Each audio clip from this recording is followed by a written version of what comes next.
السلام علیکم دوستو، آپ دیکھ رہے ہیں ہمارا چینل زیس ٹی وی۔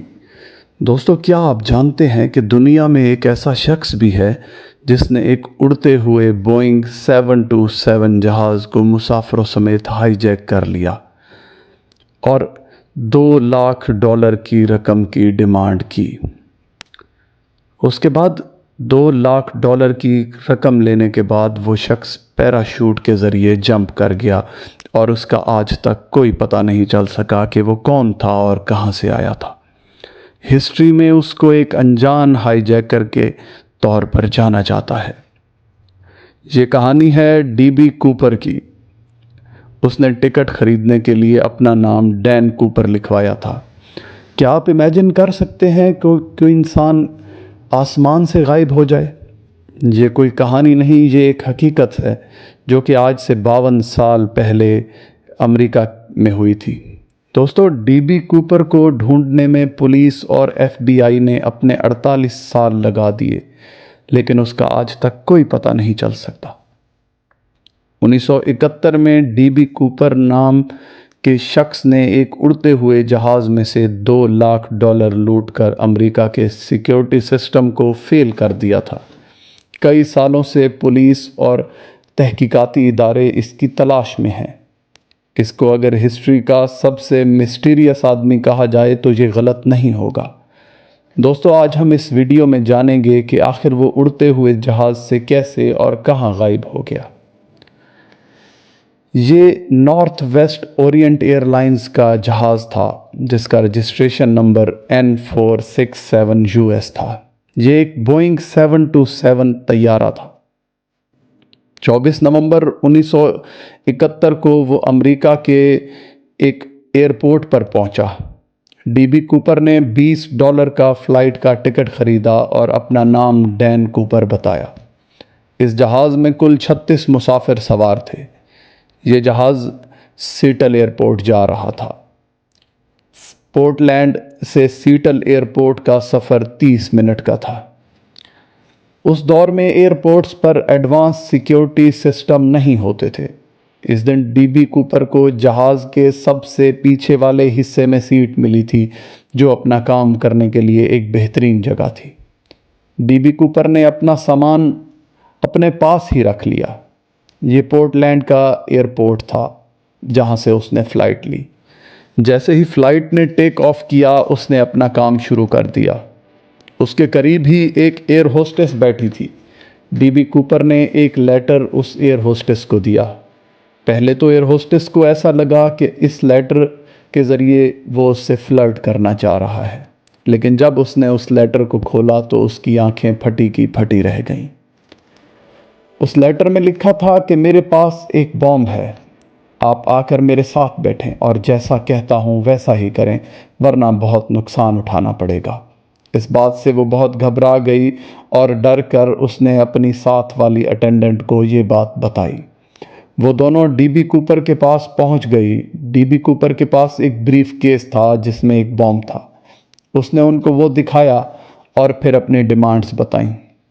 اس کی ڈیمانڈز یہ تھی کہ اس کو $2 لاکھ اور 4 پیراشوٹس دیے جائیں، ورنہ وہ جہاز کو اڑا دے گا، اور اگر اس کی ڈیمانڈز پوری کر دی جاتی ہیں تو وہ سب مسافروں اور طیارے کو حفاظت سے جانے دے گا۔ اٹینڈنٹ اس صورتحال سے گھبرا گئی اور کاکپٹ میں جا کر پائلٹ کو وہ سب ڈیمانڈز کا بتا دیا۔ پائلٹ نے وہ سب سیٹل کے ایئر ٹریفک کنٹرول کو مطلع کیا اور ساری ڈیمانڈز بھی بتائیں۔ اس کے بعد ایف بی آئی اور پولیس کو ایئر ٹریفک کنٹرول کی طرف سے مطلع کر دیا جاتا ہے کہ جہاز ہائی جیک ہو چکا ہے۔ اٹینڈنٹ جب واپس جاتی ہے تو دیکھتی ہے کہ ڈی بی کوپر کالا چشمہ لگائے بالکل ریلیکس بیٹھا ہوا ہے اور اپنا ڈرنک انجوائے کر رہا ہے۔ جہاز میں موجود مسافروں کو پتہ تک نہ تھا کہ پلین ہائی جیک ہو چکا ہے اور اتنی خطرناک سچویشن بن چکی ہے۔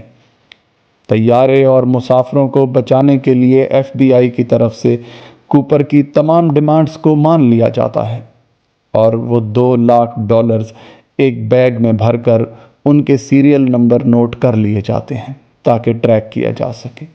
اس بیگ میں $20 کے نوٹوں کی گڈیاں رکھی جاتی ہیں تاکہ بیگ وزنی ہو سکے۔ 5:29 پر جہاز سیٹل ایئرپورٹ پر لینڈ کر گیا اور کوپر کی ڈیمانڈز کے مطابق $2 لاکھ سے بھرا ہوا بیگ اور 4 پیراشوٹس اس کو دے دیے گئے۔ کوپر نے طیارے میں موجود تمام مسافروں کو اترنے کا حکم دے دیا۔ اس کے بعد جہاز میں 2 پائلٹس، ایک فلائٹ انجینئر اور ایک فلائٹ اٹینڈنٹ کو جہاز میں ہی رہنے کا حکم دیا۔ اس کے بعد وہاں سے پائلٹ کو ڈی بی کوپر کی طرف سے ہدایات دی گئیں کہ فلائٹ کو میکسیکو لے چلو۔ فلائٹ پھر سے ٹیک آف کر گئی اور میکسیکو کی طرف روانہ ہو گئی۔ ایف بی آئی نے 2 طیارے اس جہاز کے پیچھے لگا دیے کہ پتہ چل سکے یا کوئی ایسی سچویشن بن سکے جس سے اس ہائی جیکر کو پکڑا جائے۔ پائلٹ نے کوپر کو بتایا کہ جہاز میں اتنا فیول نہیں ہے کہ یہ میکسیکو تک پہنچ سکے۔ کوپر نے اس جہاز کو ریناوڈا ایئرپورٹ پر لے جانے کا حکم دے دیا اور 8 بجے کے قریب ایئر سٹیئرز کھلتی ہیں اور ڈی بی کوپر پیراشوٹ پہن کر پیسوں کے بیگ سمیت ہوا میں جمپ کر جاتا ہے۔ اس کے بعد 10:15 پر کھلے ہوئے ایئر سٹیئرز کے ساتھ جہاز رینو ایئرپورٹ پر لینڈ کرتا ہے اور پلین کو ہر طرف سے پولیس اور تحقیقاتی ادارے گھیرے میں ڈال لیتے ہیں۔ جب اس جہاز کی تلاشی کی جاتی ہے تو اس میں ڈی بی کوپر موجود نہیں تھا۔ ان کو تب پتہ چلتا ہے کہ وہ تو بھاگ چکا ہے۔ اس کے بعد اس جہاز کی تلاشی لی جاتی ہے اور جہاز میں سے صرف کوپر کی ٹائی پن اور 2 پیراشوٹس ملے۔ اس کے علاوہ کوئی بھی ایسی چیز نہیں مل سکی جس سے تحقیقات کے دائرے کو بڑھایا جا سکے۔ کوپر اپنے تمام سامان کو لے گیا تھا، حتیٰ کہ وہ خط بھی لے گیا تھا جو اس نے اٹینڈنٹ کو دیا تھا۔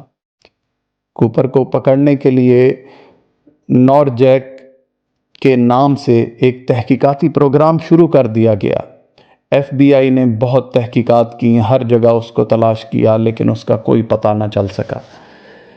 عینی شاہدین اور اٹینڈنٹس جنہوں نے اس کو دیکھا تھا، ان کے مطابق اس کا ایک اسکیچ تیار کر لیا گیا۔ جس جگہ اس نے جمپ کیا تھا اس پورے علاقے میں کئی مہینوں تک ڈھونڈا گیا اور تحقیقات کی گئیں، لیکن اس کا کچھ پتہ نہ چلا۔ اس علاقے میں بہت سے لوگوں سے بھی انویسٹیگیشن کی گئی اور گھروں کی تلاشی بھی لی گئی، لیکن کوپر اور پیسے کا کچھ پتہ نہ چلا۔ ایف بی آئی اور اداروں کو ابھی تک کوئی بھی سراغ نہ مل سکا تھا۔ جیسے ہی یہ واقعہ ہوا اس کے اگلے دن سے ہی میڈیا میں صرف ڈی بی کوپر کی ہی خبریں چل چکی تھیں اور وہ پورے امریکہ میں مشہور ہو چکا تھا۔ ایک اخبار جس نے غلطی سے اس کا نام ڈی بی کوپر لکھ دیا اور لوگوں میں یہ نام اتنا مقبول ہو گیا کہ وہ ہر جگہ اسی نام سے جانا جانے لگ گیا اور آج تک اسی نام سے جانا جاتا ہے۔ کئی سالوں کی تلاش کے بعد بھی اس کا کچھ پتہ نہ چل سکا تو لوگوں کو لگا کہ شاید لینڈنگ کے وقت پیراشوٹ میں کوئی مسئلہ آنے کی وجہ سے اس کی موت ہو گئی ہوگی، لیکن اس کی موت کا بھی کوئی ثبوت نہ مل سکا، نہ اس کی باڈی ملی اور نہ ہی وہ بیگ جس میں پیسے تھے۔ آج تک اس کا کوئی سراغ نہ مل سکا۔ 8 سال بعد 10 فروری 1980 کو 8 سال کے ایک بچے بریان انگرام کو کولمبیا ریور کے کنارے $20 کے نوٹوں کے 3 بنڈل دبے ہوئے ملتے ہیں۔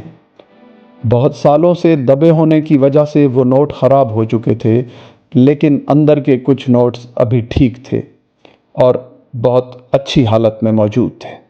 ان کے سیریل نمبرز نے جب ایف بی آئی نے جانچ کیا تو پتہ چلا یہ وہی نوٹس کی گڈیاں ہیں جو ڈی بی کوپرز کو دی گئی تھیں۔